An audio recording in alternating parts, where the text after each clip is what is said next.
قال رسول الله صلی الله علیه و سلم: من صام رمضان ایمانا و احتسابا غفر له ما تقدم من ذنبه. پیغمبر خدا فرمودند کدام از امتان من اگر ماه مبارک رمضان را از روی ایمانداری روزه بگیرند و از روی صدق و از برای خدا اگر روزه بگیرند، غفر له ما تقدم من ذنبه. پیغمبر خدا گفتند مغفرت کرده می شود تمام گناهایی که از این بنده گذشته بود. هر یک گناهی که از ما و شما گذشته بود، خداوند اگر روزه ما و شما از برای خدا باشد، از ترس خدا باشد، از بحر خدا باشد و در داخلش هیچ جنایت و هیچ ویران کردن قانونی رمضان اگر موجود نباشد، خداوند گناههای ما و شما را مغفرت می‌گرداند. خوش به حال همه ما و شما که این ماه مبارک از ما و شما سپری می شود، روزهای او گذشته ایستاده است. ما و شما به تمام آن قانونهایی که هست با قدر قوت انجام داده ایستاده ایم. جمعه پیشین حدیث برای شما بیان کردیم که یک پارچه این حدیث این گونه آمده بود: من کان من اهل الصیام، پیغمبر خدا گفت کسی که اگر روزدار باشد، دعی من باب الریان، فردا روز قیامت تمام دروازه های جنت وقتی که مشتاقان خود و آدمان خود فریاد میزنند، روزدارها را یک دری هست در روز قیامت که نام او ریان است. این دروازه ریان فریاد میزده است کجاست روزدارها که داخل من شوند. سهل ابن سعد میگوید از رسول اکرم شنیدم که میگفتند ان فی الجنة بابا یقال له الریان. پیغمبر خدا خبر داده بودند که در جنت یک دروازه هست که نام او ریان است. یدخل منه الصائمون، در این دروازه که نامش ریان است، رسول اکرم گفتند روزدارها داخل می شوند. ولا یدخل منه احد غیرهم، پیغمبر خدا گفت هیچ کس به غیر روزدار در این دروازه حق ندارد که داخل شود. این دروازه مخصوص روزدار هاست. یقال این الصائمون، گفته می شد است در روز قیامت کجاست روزدارها؟ فریاد می شد است، ندای به گوش ما و شما می آمده است. فیقومون، ما و شما وقتی ندا را می شنیده ایم همه از جای خود می خیسته ایم. آدم هایی که در دنیا روزه داشتند می خیسته ایم، می گفته ایم ما از جمله روزدارها هستیم. یدخل منه الصائمون، داخل می شود. گفت پیغمبر خدا بعد این که ما و شما از جای خود می خیزیم، ما و شما وارد این دروازه می شده ایم. فاذا دخلوا، پیغمبر خدا گفتند وقت دروازه ریان کشاده می شود، روزدارها که دنبی به دنب دنبال به دنبال داخل می شوند، اغلق، روزدار که تمام شد دروازه پوشیده می شود. فلم یدخل احد غیره، پیغمبر خدا گفت هیچ کس غیر روزدار حق ندارد که در این دروازه ریان داخل شود. خوش به حال روزدارها، زیرا که این ریان از روی این حدیث مفهومش این معنا را میدهد که داخل این قصرهاش و ناز و نعمتهاش از دیگر دروازه های جنت فرق کننده است. داخل این راحتش دیگرتر است که ما و شما را خداوند وارد این دروازه ریان میگردانیده است. کعب ابن عرجه میگوید روز در مسجد نشسته بودیم، به ناگاه این آفتاب تابان رسول اکرم داخل مسجد شد. وقتی به مسجد داخل شد ما که یک طایفه صحابه ها نشسته بودیم، رسول اکرم امر کرد احضروا المنبر، همه نزد منبر ده حاضر شویم. رسول اکرم منبری داشتند، بالای منبر برآمدند. فحضرنا منبره. کعب میگوید با همراهی آن کسانی که اطراف من نشسته بودند در اطراف منبر پیغمبر خدا نشستیم. فلما رقیت درجة فلما ارتقى درجة قال آمین، فلما ارتقى الدرجة الثانية قال آمین، فلما ارتقى الدرجة الثالثة قال آمین. کعب میگوید وقتی پیغمبر خدا که 3 زینه داشت در منبرش، بالای یکم قدم گذاشت گفت آمین، بالای دویم زینه قدم گذاشتن گفتن آمین، بالای 3م قدم گذاشتن و نشستن گفتن آمین. فلما نزل، وقتی رسول اکرم میگه خطبه را خواندن، پایان شدن از خطبه، قلنا یا رسول الله، همه کسا گفتیم پیغمبر خدا، سمعنا منك اليوم شيئا ما كنا نسمعوه. پیغمبر خدا، امروز این واقعه را که در بالای منبر از شما ما مشاهده کردیم و از زبان شما 3 بار کلمه آمین صادر شد، بار هم ما نشنیده بودیم. چی بود؟ برای چی دعا کردی؟ قال رسول الله صلی الله علیه و سلم عرض لی جبرائیل. ای اصحاب من گفت وقتی من قدم اولی خدا بالای منبر گذاشتم، این زمان جبرائیل امین از آسمان پایان شده بود و یا من میدیدم مشاهده میکردم و به سوی من گفت بعود من ادرک رمضان فلم یغفر له قلت آمین. حضرت میگد به سوی من گفت هلاک شود آن بنده ای که ماه مبارک رمضان بیابد و بزم این مغفرت گناه نشود. من گفتم آمین. هلاک شود. و در دیگر روایت می آید که حضرت جبرائیل مرا مجبور کردند که قل آمین، قلت آمین. وقتی من گفتم، میگه جبرائیل گفت هلاک شود آن بنده ای که در ماه رمضان مغفرت گناه نمی شود.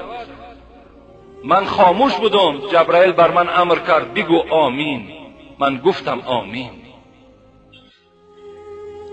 دویم زینه قلم گذاشتم. بعود من ذکرت عنده فلم یصلی علیک قلت آمین. دویم زینه وقتی من قدم گذاشتم به سوی من گشت و گفت هلاک شود آن بنده ای که وقتی نام پاک تو محمد در نزد اونها ذکر می شود و اونها بر تو صلوات نمی فرستند. هلاک شود. من گفتم آمین. در سوم قدم مبارکی که من گذاشتم، جبرائیل بر من عرض کرد بعود من ادرک ابویه الکبر عنده احدهما فلم یدخلاه الجنه. سوم قدم صدای جبرائیل این بود که هلاک شود آن بنده ای که پدر یا مادر یا یکی از این دو را در حال حیات می‌یابد و به زمین این داخل جنت نمی‌گردد. هلاک شود این 3 طایفه. ما و شما میگذاریم در مذاکره این 3 چیزی که 2 دعای خیلی بزرگ، دعای جبرائیل، دعای رسول اکرم در حق این 3 طایفه بی‌نصیب دعای خیلی بد کردند. هلاک شود جبرائیل گفتند. این ملائکه مقرب درگاه دعا کردند هلاک شود. بهترین مخلوق خدا محمد آمین گفتند. این کار عادی نیست. این دعای عادی نیست. یکم کسی که ماه رمضان بالای او می آید، زنده هست، سلامت است و مغفرت گناه نمی شود. برادرای عزتمند، چندین جمعه من برای شما خبر می دادم از جنایت کردن در ماه رمضان اجتناب کنید. ماه رمضان خیلی ماه نازکی هست، اگرچه داخلش همه رحمت خدا باشد، همه مغفرت خدا باشد، لیکن با خود بعض نازکی های دارد که برای شما خبر دادیم برادرها. از خیانت کردن، از دروغ گفتن، از تهمت کردن، از حق یک برادر تله و تاراج کردن، از اینها، از حسد، از کینه دور باشید. به سبب اینها شما مغفرت گناه میگردید. و الا اگر شما روزه داشته باشین و بازم این چشمهای شما به سوی زنهای نامحرم روانه باشد، هوس شما به سوی زنهای فاحشه کشاده باشد و شما خود در این ماه مبارک هیچ پروایی نداشته باشین، این صورت در خداوند حاجت ندارد. گفت پیغمبر خدا که تو طعام میخوری یا شراب مینوشی، این اختیار به توست، اختیار داری. خواه روزت میخوری خواه روزت نمیخوری، دیگر حاجت نزد من هیچ حاجتی ندارم. دویم،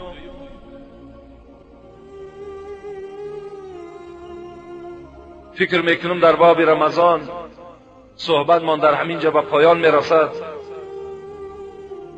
و کار کنین که باز تأکید آخرانم همین است، کار کنین که بندگی خدا را به پررگی بجا بیارین. ماه رفت، دهه رحمت رفت، دهه مغفرتم در عرفه انجامیابی است. یک جمعه یا دو جمعه دیگر میخوانیم به همین خاتمه مییابد، پشیمان میشویم، دیگر فایده ای ندارد.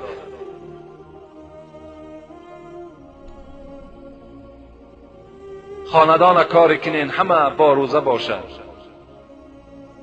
حتی رسول اکرم میگوید من افطر یوما من رمضان من غیر رخصت ولا مرض. اگر کدام انسانی که یک روز همین ماه مبارک رمضان قصداً میخورد، اگر تمام سال تا آخر حیات روزه بدارد، ثواب این یک روزه را دریافت نمیکند. اگرچه کفارت یک روزی به قصد خوردن 61 روزم که باشد، شما اگر تا آخر حیاتتان 20 سالم که باقی باشد روزه بدارین، اگرچه از گردن شما ساقط می شود، لکن ثواب یک روزه را شما دریافت نمی کنید. این دیگر از ثوابش.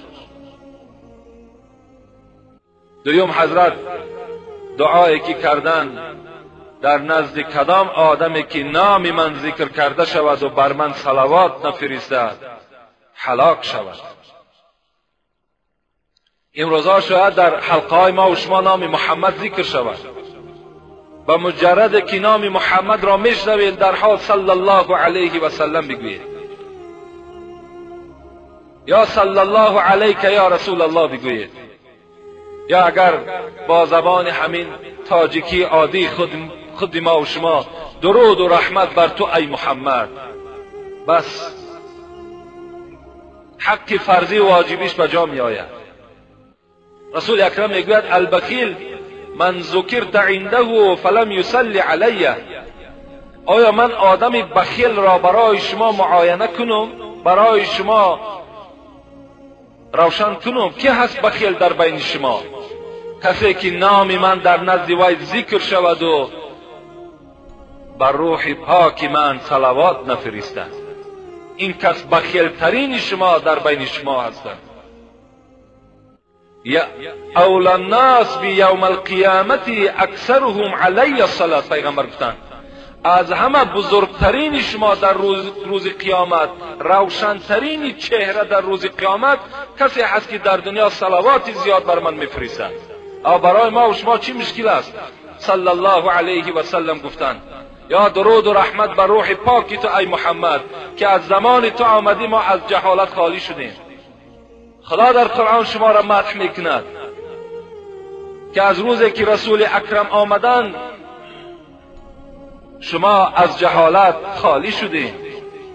راهی که شما انتخاب کرده بودین، ای پیروای زردشت، ای پیروای دین اوستا، ای پیروای دین یهود، از روزی که این حضرت آمد شما از این راهی پلید خلاص شدین و شما عاقبت وارد جنت میگردین. همه این طفیل کیست؟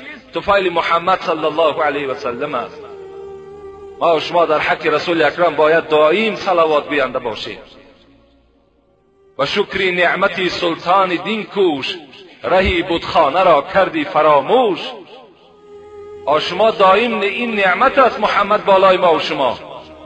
تا محمد آمدن ما و شما بتخانه را داخل می شدیم، هیکلا برای ما و شما خدا بودن. و شکر نعمتی سلطان دین کوش، رهی بتخانه را کردی فراموش. چی جانها کند تا تو یافتی را، صنم بگذاشتی بگزیدی الله. یه حضرت چی جانها کند که ما و شما اون هیکل یک طرف گذاشتیم و راهی مسجد و یگانگی خدا را برای خود انتخاب کردیم. این حضرت چی جانها کندند، چی عذابها کشیدند. از این خاطر کدام انسانی که یک بار صلوات بر روح پاک رسول اکرم میفرستد، رسول الله گفتند که صلی الله علیه 10 بار خداوند بر او رحمت میفرستد. و حط عنه 10 خطیئه، 10 خطایی تا خداوند با یک صلواتی تو محو میکند، نابود میگرداند. سیوم چیزی که رسول اکرم آمین گفتند هلاک شدن او را، این چی بود؟ این بود که کدام شخصی که در حال حیاتش پدر و مادر را مییابد یا یکی از این را مییابد و باز وارد جنت نمی شود، هلاک شود. من برای شما 2 جمعه پی در پی در باب احترام پدر و مادر صحبت ها داشتم. فکر میکنم که انشاءالله همون صحبت ها برای آدم با عقل و با فهم کفایت کننده است. و کسانی که نشنیده باشند با یک سخن عادی برای شما میفهمانم که احترام پدر و مادر این معنای او را دارد که شما عاقبت داخل جنت میشوید، از تمام عذاب خدا نجات مییابید به سبب احترام پدر و مادرتان. با پدر و مادر معامله خوب کنین، پدر و مادرتان احترام کنین. پدر و مادرتان که نزد شما وارد شد با صدای لبیک گویا او را قبول بسازید. حتی رسول اکرم میگوید صدای مادر یا پدر بلند شد باید در نماز نافله باشین، نماز قطع کنین، لبیک گفته از جای خود خیزین که این عبادت خداست. عبادت قطع کنین، صدای مادر را لبیک بگویید. اگر شما عالم تمام دنیا شوین،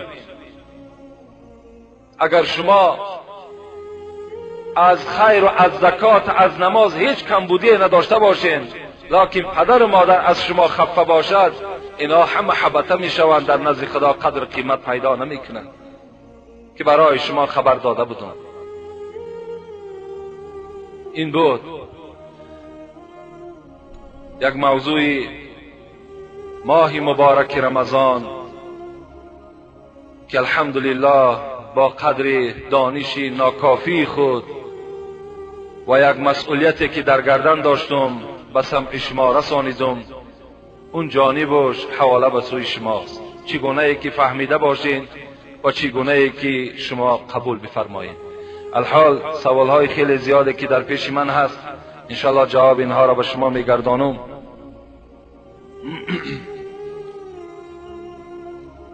السلام علیکم داملای محترم، از شما خواهش دارم که درباره عده زنها ترکه و بعد 4 زن باز نکاح ممکن نیست گپ زنید، زیرا مردم این فرضهای خدا را سهل میشمارند.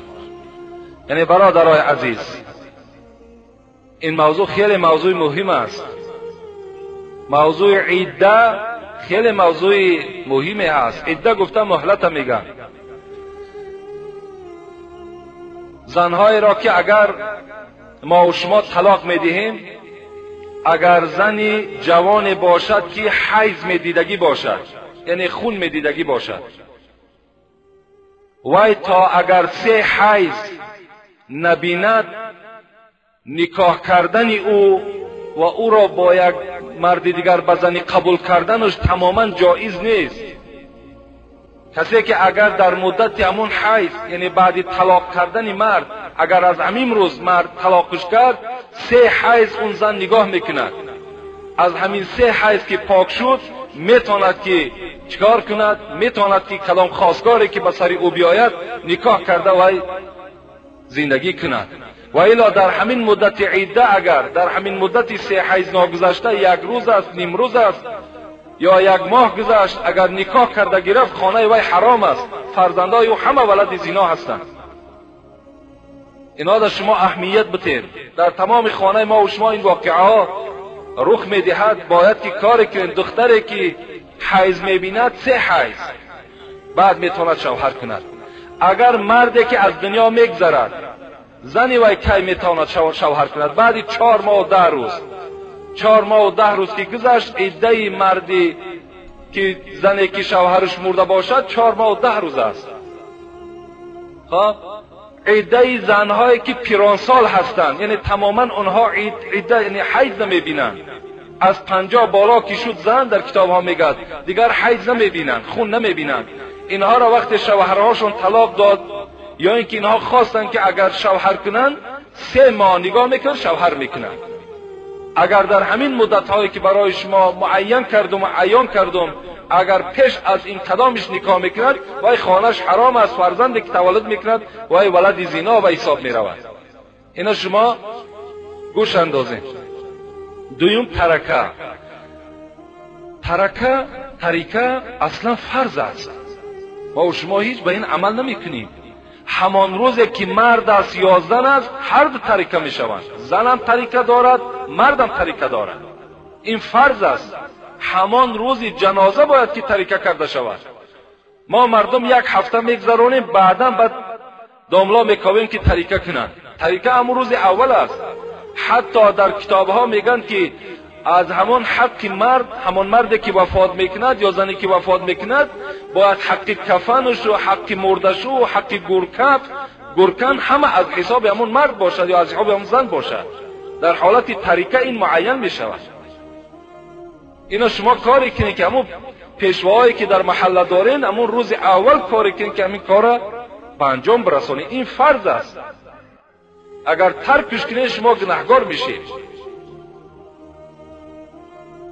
طریقه این است که همون مال پدر و مادر معین میشود در بین همه فرزندها که پدرم چند قدر مال داشته بوده است، مادرم چند قدر مال داشته باشد، و دختر و به فرزندهای او چند قدری میرسد. اینجا همه شما آگاه میشین. این خاصیت خیلی خوب دارد. و نکاح کردن بعد 4 زن جایز نیست گفتگی. یعنی خداوند در قرآن میگوید فانکحوا ما طاب لکم من النساء مثنی و ثلاث و رباع. هر یک مرد حق دارد که در نکاح خود 1 زن، 2 زن، 3 زن، 4 زن داخل کند. هر مرد این حق دارد. این خدا برای ما و شما فرمایش داده است. بعد 4 زن هیچ کدام ما و شما نمیتونیم که 5 زن در نکاح خود درآوریم. یا بعضی سفسطه های هست که 4مش خلیفه میکنیم و بعد 5مش میگیریم. اینا ممکن نیستند. 5مش وقتی تو نکاح میکنی و این نکاح نمیشود و حکم زنا را دارد. در حالت تو 4م میتونی که 3م یا 2م یکی از این 4 تا را تو طلاق میدهی، بعد میتونی که زن 4م در نکاح خود درآوری. لیکن آیت خداوند در دوام همین آیت چی میگوید؟ فَإِنْ خِفْتُمْ أَلَّا تَعْدِلُوا فَوَاحِدَةً. جوانای عزیز، خداوند این 4 زن و 3 زن و 2 زن برای آن کسانی امر کرده است که آنها از عهده زندگی میبرایند.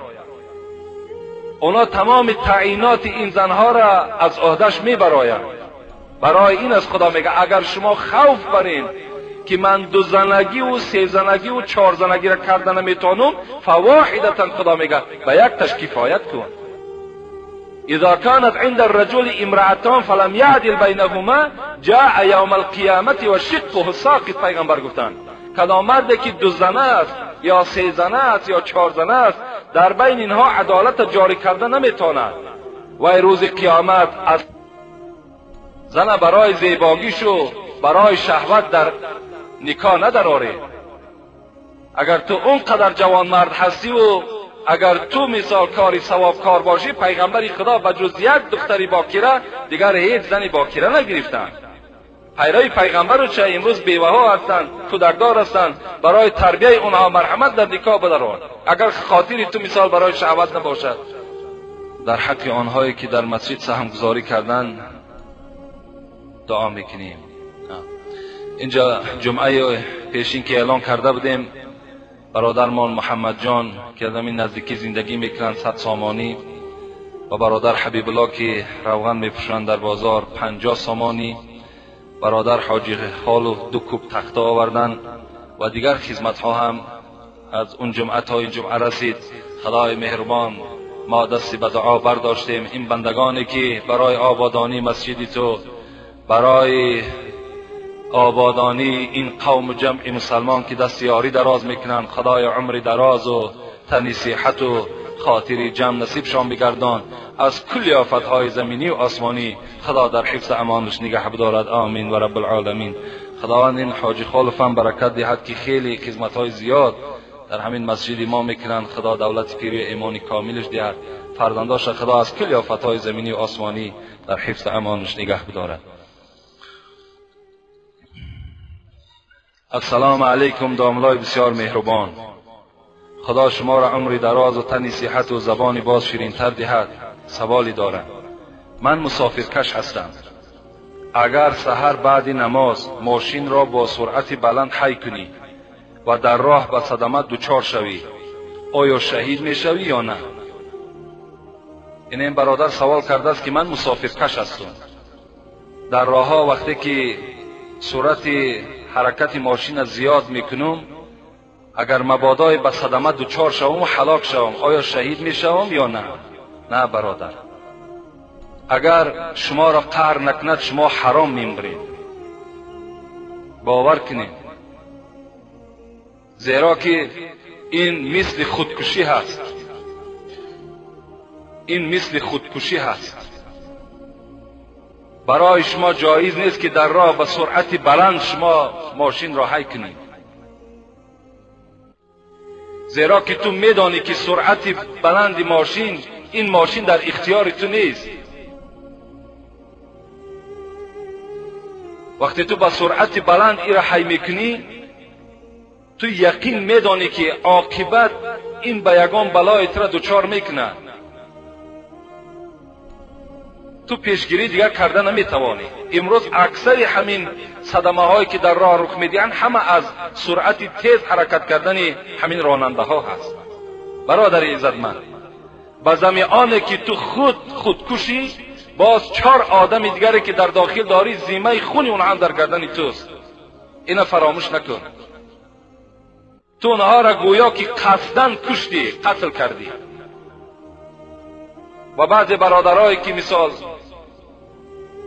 در همون ماشین ها نشستگی هستین، تکلیف نکنین راننده ها را که تیز حی کنن.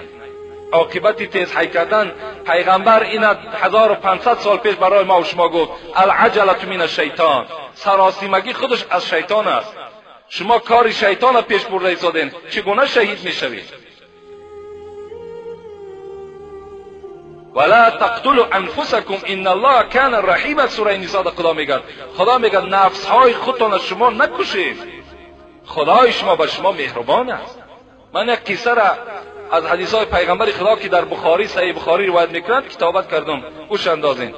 آدمی که خودکش، چی همین انسانی که راننده ای که تیز حرکت میکند و هلاکت دچار میشود، چی آدمی خودکش، هر دیگه حکم دارد.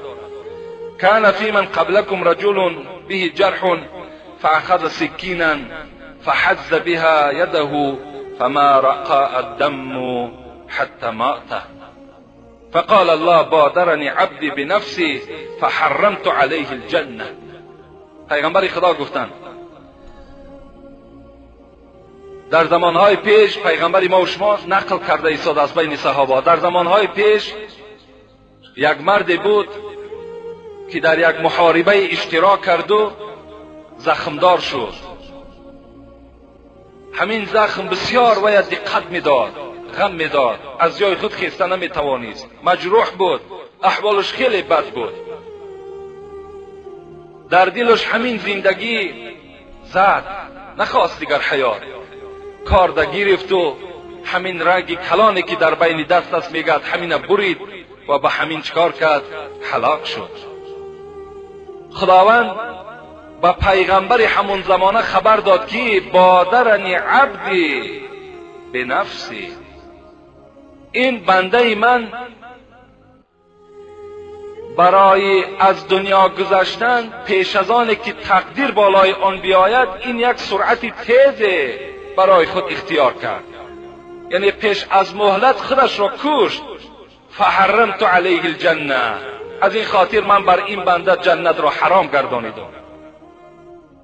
برای انسانی که نخواست دیگر حیات و مشقت بالای خود روا ندید و خواست که تیزتر از دنیا بگذرد، من بر این کس چیکار کردم؟ مادامی که خودش کشت من برای این جنت را حرام گردانیدم. برادرای عزتمند، آدمی مسافری که در راه، راننده هایی که در راه حی میکنین، خیلی با احتیاط باشین، خیلی با احتیاط باشین، زیرا در زیر این حدیث پیغمبر خدا شما وارد نشوید.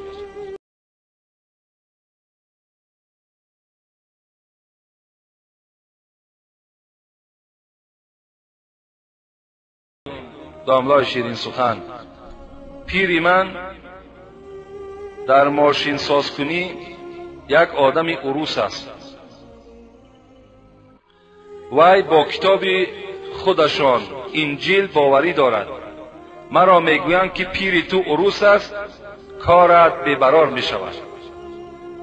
برادران خب کنین، وقتی در آمدین داخل شدین در مسجد، قاعده مسجد همین است: ها تکی گذاشتی خدایا درهای جنت بروی من بکشا و جایی که یافتی جاده بنشین. وقتی صحبت، وقتی سخنرانی نیست. برادرای عزیز، ما و شما کمک گرفتن از کافر گناهکار نمیشیم. ایرا یوسف قرضاوی در کتاب حلال حرام خود بسیار خوب بیان کردگی هستند. اگر ما و شما از مردم کافر چی اختصاصی نباشد، چی کسبی نباشد آموختند، ما گناهکار نمیشیم. برعکس رخصت است. رخصت است که کدام آدمی که اگرچه دین ندارد، حالان که این آدم به یکی از کتابهای خدا که انجیل است باز باوری دارد. ما با اهل کتاب، آدمایی که به انجیل حتی باوری داشته باشند، صدقه دادن ما جایز است، هدیه دادن ما جایز است، از اونها صدقه و هدیه را قبول کردن ما جایز است. اتقوا الله فی دعوت المظلوم و این کان کافرا. پیغمبر میگه شما از دعای بد مظلوم پرهیز کنین، اگرچه کافر هم کی باشد، از دعای بدش پرهیز کنین. برادرها را ملامت نکنین. همین گونه ملامت ها کردن همین زمانهای پیش که ما و شما مسلمان ها چقدر عقیبمانی کردیم. زبان عروس یاد نگی که گناهکار میشه. کی میگه دیره؟ امروز مردم ما و شما امروز احتیاج به دولت های همون روسیه پیدا کردن. اگر زبان اونها را میدونستن امروز مشکلات بالای اینا نمی آمد. کاری کنیم بچه ها، امروز خدا را شکر کامپیوترها کشاده شد، زبان های انگلیسی را یاد بگیرید، عربی را یاد بگیرید تا که در دنیا شما خار نشید. تمام زبان یاد گرفتن، تمام اختصاص یاد گرفتن برای ما و شما جایز است. رسول اکرم میگوید وقتی که من مدینه میرفتم با همراهی چند صحابه، پیش ما کی بود؟ عبدالله ابن عریقیت است. این میگه پیشوا بود که این مشرک بود. میگه وای راهنمایی میکرد، راه مدینه را برای ما نشان میداد. اگر مدد گرفتن از کافر خطا میشد، امروز اون روز پیغمبر خدا پیش راهنما یک مشرک قرار نمیداد. برای همین چی اختصاصی نباشد، از کدام کافر است، مشرک است، شما بیاموزید، شما بیاموزید. این غلط نیست. حتی کتاب زکات، کدامید که مختصر خان باشین، کتاب زکات تماشا کنین، میگوید بغیر زکات، در کتاب مختصر شرح شده میگه بغیر زکات دیگر تمام صدقه حتی آدم کافر دادن جایز. ما که شما را توصیه ندادیم که برده کافی را صدقه بدین در حالتی که مردم مسلمان و همسایه خود تشنه و گرسنه است. لیکن فتواش میگم، حدیث برای شما بیان کرده ایستادم. ملامت نکنید، کارش بی‌قرار نمی شود، کارش با قرار می شود. باز دعای چند مسلمان دیگر را میگیرد. بگذار که متخصص شود. السلام علیکم داملای محترم. من یک برادر دارم، بسیار به طاعت و عبادت بود. روزهای دوشنبه و پنجشنبه روزدار بود. در 3 روز 2 مصیبت روی برادرم آمد. یکی مادرمان از دنیا گذشت، دیگر فرزند صنف 4مش. یک باره این برادر عبادتهایش را قطع کرد، گویا که ناراضی شد از این مصیبتها.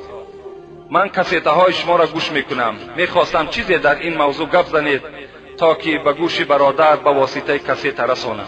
بسیار خواهش میکنم، التماس، من و برادرم به شما بسیار اخلاص زیاد داریم. برادر عزیز، اگرچه من 2 روز پیش با این برادر با صحبت داشتیم، خدا در قرآن میفرماید ولا نبلونکم بشیء من الخوف والجوع ونقص من الاموال والانفس والثمرات وبشر الصابرین الذين اذا اصابتهم مصیبه قالوا انا لله و انا الیه راجعون. خدای ما و شما که خالق ما و شماست فرمایش میدهد ای بندگان من، شما را من در 5 چیز امتحان میکنم. یکم، خوف بالای شما میارم. مثل که دیروز یک خوف بالای ما و شما آمد. بعضی برادرای نمازخوان جای نمازها را جمع کردند، مسجد آمدن قطع کردند. بعضیاش عرق نوش شدند که تا که اونها را در عذاب و مشقت گرفتار نکنند. بالای شما خوف میارم. گفت نگاه میکنم چگونه خدا را عبادت میکنی. والجوع، خاندان تو را دسترخوان تا خالی میکنم، بالکل در دسترخوان چیزی یافت نمیکنی. نظر میکنم که در حالت داشتگی چه خیل عبادت میکردی، در حالت گرسنگی چه خیل عبادت میکردی. و نقص من الاموال، در مال تو، در ثروت تو نقص پیدا میکنم، کمبودی میارم. نظر میکنم چگونه تو عبادت خدا را دوام میدی. و الانفس، فرزندی تو را، خواهری تو را، برادری تو را، پدر مادری تو را همشه به هلاکت میرسانم. نظر میکنم در روز مصیبت تو چگونه خدا را عبادت میکنی. و ثمرات، اگر زراعت و باغ داشته باشی در باغ زراعت ضرر بیارم. نظر میکنم کنی احوال تو چگونه میشود. در این 5 چیز ما و شما را خدا دائم امتحان میکند. در دوامش خدا چی گفت؟ و بشر صابرین، کسانی که در این 5 امتحان من صبر کننده هستند، این مصیبت های من صبر کننده هستند، اینها را بشارت ده ای محمد. الذين اذا اصابتهم مصیبه قالوا انا لله و انا الیه راجعون. وقتی این مصیبت ها بالاشان آمد و باید که اونها بگویند ما از خدا هستیم و به سوی خدا بازگشت داریم، وقتی این سخن گفتند اینها را بشارت بده. برادر عزیز، وقتی که اگر تو عبادتهای خودت ترک کردی، معنای این را دارد که خداوند در حدیثهای قدسی میگوید و من لم یرضا بقضایی و لم یشکر علی نعمایی و لم یصبر علی بلایی فلیخرج من تحت السمای و فوق الارض فلیطلب سوای ربی. کدام بنده من اگر در بلای من صبر نمیکند، در نعمت من شکر نمیکند، در تقدیر من کردگی راضی نمیشود، از زیر آسمان من، از بالای زمین من دور شود و برای خود خدای دیگر را طلب کند که من همچنان خدا هستم. در محبت هر کی او دعوا کند 100,000 امتحان بر وی کند. گر بود صادق کشد باری جفا، گر بود کاذب گریزد از بلا.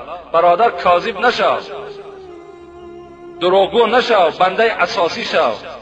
ایمان قوی قطعی در این روزهای مصیبت چکار کن؟ باز شکر تا زیادتر کن، باز طاعت تا زیادتر کن. اگر تو در نزد خدا بخواهی که جزای بگیری. ابو سلمه میگوید، یک قصه یادم آمد. ابو سلمه میگوید روز نزد پیغمبر خدا بودم. پیغمبر خدا گفتند اگر کدام بالای شما مصیبت آمد باید شما بگویید که این لله و این الیه راجعون. اللهم اجرنی بمصیبتی واخلف لی خیرا منها. میگه ابو سلمه میگه پیغمبر خدا گفتن که کدام مصیبت بالای شما کدام وقتی آمد بگویید که ما از خدا هستیم و به سوی خدا بازگشت داریم. پروردگارا در این مصیبتی که بالای من آوردی مرا اجر بده و در عوض این نعمتی که از من بردی بهترش را برای من نصیب بگردان. اینا گفت دعا کنید. ابو سلمه میگوید آمدم این حدیث پیغمبر را در پیش زن خودم ام سلمه روایت کردم. ام سلمه میگوید وقتی که من این سخن از شوهرم ابو سلمه شنیدم، یک چند مدت گذشت که ابو سلمه شوهر من از دنیا گذشت و همین تعلیمی که از پیغمبر خدا این شوهر بر من آورده بود این من خواندم. لیکن بعد خواندن این کلمات در حیرت ماندم، زیرا که پیغمبر خدا گفته بود است واخلف لی خیرا منها، از این نعمتی که از دست شما رفت از این در خدای مرا بهترش نصیب گردان. من این وقتی خواندم از شوهرم ابو سلمه دیگر مرد خوب نبود. من در حیرت ماندم که بعد این مرا کی را میداده باشد؟ این بهترین نعمتی مرا برد، باز من بهترین نعمت دعوت دارم، دعای پیغمبر انجام داده ایستادم و من کی نصیب بشیده باشد؟ وقتی عیده من میگه گذشت 4 ماه و 10 روز گذشت، بناگاه دری من تق تق شد. در را میگشایم آفتاب تابان محمد نزد در ایستادگی است. دستهام که میگه ناشسته بود دستهای خود شستم و رسول اکرم برده در خاندان خود شناندم. خوش آمدی. و سوی من گفت ام سلمه من برای خواستگاری تو آمدم، برای خواستگاری تو آمدم. میگد من در حیرت ماندم از این دعا و از این وعده که پیغمبر خدا کرده بود خدا بر من نائل گردانید و گفتم محمد اولا من خیلی زنی تیز خواصی هستم و دوم این که زنی پیرانسال هستم، سوم این که عیال زیاد دارم. رسول الله گفتن ای ام سلمه روزی که من تو را نکاح میکنم و در نکاح خود میدرارم این تیز خواصی تو را همش خدا نابود میکنه و این 30 سالی که تو پیرانسال هستی منم پیرانسال هستم و این عیالی که تو میگویی این عیالای تو همش حکم فرزندی مرا میگیرن، اینا فرزندی من میشوند. من میگه راضی شدم و بعد این قائل شدم که این دعا به خود تأثیر داشته است که از ابو سلمه دیده بهترین انسان من در مدینه بغیر پیغمبر نمیدیدم که پیغمبر مرا در نکاح خود در آورد. برادر عزیز در اون روز شما این دعا کنید که خدایا از این فرزندی که از من گذشت از این ده بهترش برای من نصیب بگردان. انشاءالله تو خدا قادر است، خدا برای تو فرزند عطیه میکنن میدهد و برای شما نصیب میگه بهترش خدا برای شما نصیب میگرداند.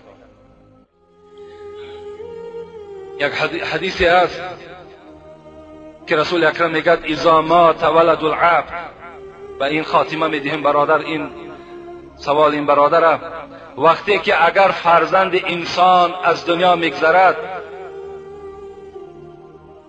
اذا مات ولد العبد فیقول الله حبستم ولد عبدی. خداوند به سوی همون ملائکه هایی که جان این فرزند گرفتن میگفته است آیا جانی فرزندی بنده مرا گرفتید؟ فیقولون نعم. اونها میگفتند بله پروردگارا فرمان تو بود گرفتیم. فیقول الله خدا میگفته است قبضتم ثمرة فؤادی، میوه دل بنده مرا کندید. این فرزند میوه دل است، میوه دل بنده مرا کندید. فیقولون نعم میگفتند بله خدایا میوه دل بنده تو را کندیم.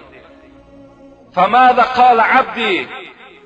خداوند سیوم سوالی که میکرد چی میگفته است؟ وقتی که تو فرزند وی از خانه جانش گرفتی پدر و مادر وی چی گفت؟ آیا رو خراشی کرد؟ آیا لباسهاش دراند؟ آیا به زبان هرچی گفت؟ پیغمبر خدا میگوید انا بریء ممن حلق و سلق و خرق. من بیزار هستم از سه طایفه: کسانی که موی خودم میکنند، کسانی که روی خودم میخراشند، کسانی که لباسهای خودم میدرانند. من از این سه طایفه بیزار هستم. برادرای عزیز، وقتی پیغمبر از شما بیزار باشد، نباشد راضی ارواحی نبینا چگونه بیندش در حشر فردا. اگر این راضی نباشد، ارواح پیغمبر از شما راضی نباشد، فردا شما چهره پیغمبر را چگونه نگاه بکنید؟ وقتی که از شما بیزاری طلب کرده ایستاد، من بیزار هستم از آن امتی که رو خراشی میکند، موی سر میکند، لباس بدراند برای مادرش، برای پدرش، برای فرزندش. خدا میگفته است. چی گفتند؟ ملائکه چی میگویند؟ حمیدک و استرجع.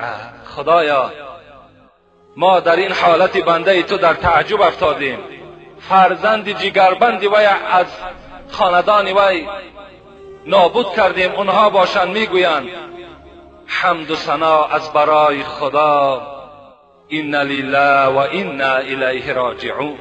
این سخن ما از زبان بنده تو شنیدیم. خداوند چی میگفته است؟ مادامی که این سخن از زبان بنده من صادر شد، بنو للعبد بیتا فی الجنه و سموه بیت الحمد. الحال در جنت یک قصر بنا کنین و نام او قصر شکرانه بگذارین و منتظر این بنده درهای او را بسته کنین. خوش به حال آن بنده که ان لله و انا الیه راجعون استفاده میکند. در تمام بلا و آفت چه است؟ صبر کننده است، دل شکسته نمی شود، برعکس عبادت زیاد میکند. فکر میکنم انشاءالله برای آدم عاقل این صحبت ها کفایت کننده هستند. بسم الله الرحمن الرحیم. وقتی که التحیات را میخوانند و یک چلیک دست راست را میبردارند، آیا این درست است و ثوابش دارد؟ این سوال من 10 بار جواب گفتم. برادرای عزیز،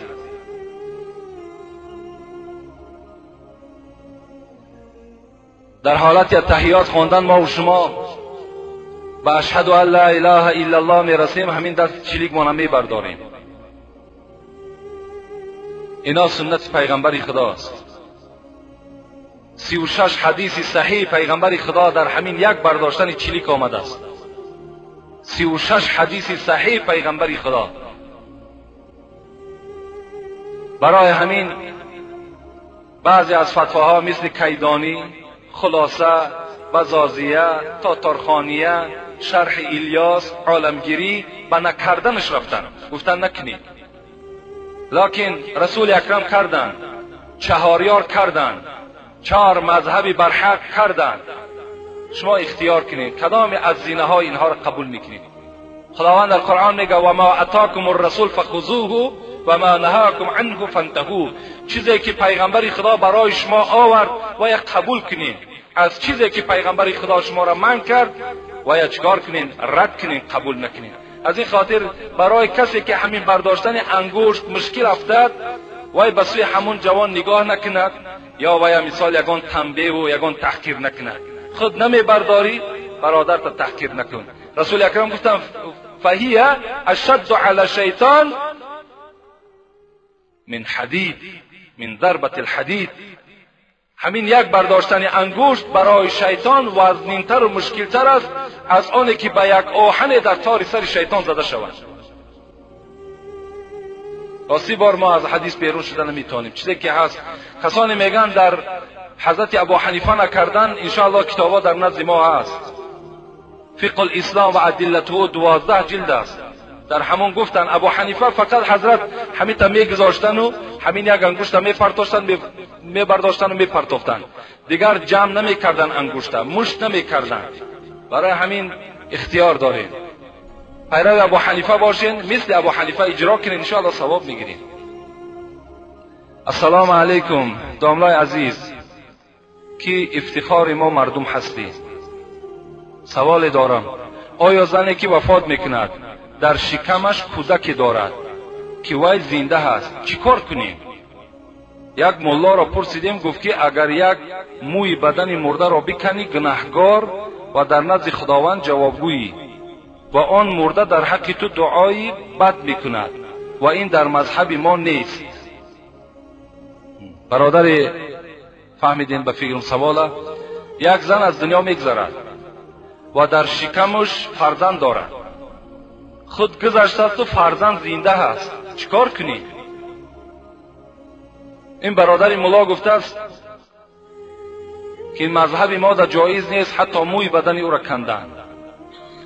موی بدن کندن و از این مسئله باید که ما استثناء کنیم. اون ملا این موی کندن و موی سر شانه کردن این دیگر موضوع است و این فرزندی که در شکم این زن است این دیگر موضوع است.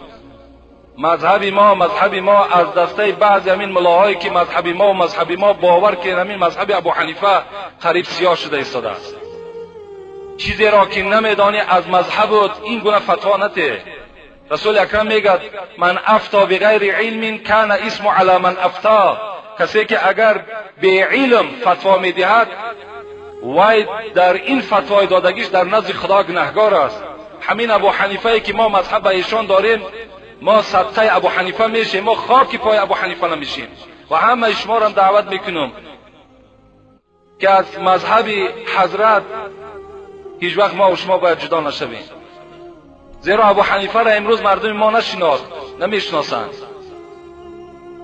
خود ابو حنیفه میگوید فتوا ندهین در صورتی که ندانین که من خود از کجا گفتم. تا وقتی ندانین که همون سندی که من روایت کردم سند اگر شما ندانین شما از نام من روایت نکنید. امروز همه فتوا میدهد، از خدا بترسید. فتوا این آشکاری و پلاخری نیست. این فتوا خواندن و فتوا نگاه کردن این کتاب کشاده میکنی، تفسیر نگاه میکنی، معنای حدیث نگاه میکنی. نمیدانی شرم نکن رفته مرحمت از فلان داملا بپرس بگو، اینش در تو ثواب میگیری. وقتی اگر همچنان شد مذهب ما و شما و مذهب امام شافعی اتفاقا میگوید که وقتی همین حالت که رخ داد در حال کارچه را بگیرین شکم پاره کنین، شکم وای پاره کنین، این فرزند از داخل شکم بیرون کنین. اینا مذهب ابو حنیفه و مذهب امام شافعی میگه. مذهب امام احمد اجازت ندادن. مذهب امام مالک باشد فتوا با مذهب ابو حنیفه دادن، گفتن چاک کنین، طفل بگیرین. اگر مبادا زنده آمد خوش به حال همه ما و شما. اگر زنده نآمد یگان حرکت نداشته باشد تمام باید میپیچونیم برده میگرانیم، تمام میشود فتوا بر جای خود آمد. مسئله حالش همین است. ابو حنیفه را وقتی میگه سوال کردن آیا در یگان مسئله پشیمان شده ای؟ حضرت گفتن یک مسئله را من جواب گفته بودم لیکن نمیدانم که حالی وای چی شده باشد. گفتن چی مسئله است؟ گفت یک زنی را در حالت حمل فتوا دادم که شکم وای پاره کنن، حالی و فرزند چی شده باشد؟ اون فرزند در نزد ابو حنیفه خود سوال کننده بود. گفت همان زنی را که تو فتوا دادی و از شکم وای فرزند بیرون کردن الحال همون فرزند من هستم. همون فرزند من هستم که امروز خداوند مرا عالم ساخته است، خدمتگار اسلام کرده است. و آخر دعوانا ان الحمد لله رب العالمین. پروردگارا از ثواب و فضیلت این نماز جمعه همه ما و شما را برخوردار بگرداند. خدا عاقبت همه ما و شما را به خیر بگرداند. خدایا طاعت عبادت های ما و شما را باز هم زیباتر و زیادتر بگرداند. تمام آن بندگانی که خیر و احسان کردند و یا میکنند و در مدد این مسجد دستیاری دراز کرده ایستادند، خدایا از کل آفتهای زمینی و آسمانی در حفظ امانش نگهشان بداری و سردارهایی که بالای ما سر ما و شماست خدایا در دل آنها محبت این ملت جایگیر بگردانی، توفیقشان خدایا رفیق بگردانی. ربنا افتح بیننا و بین قومنا بالحق و انت خیر الفاتحین برحمتك یا ارحم الراحمین.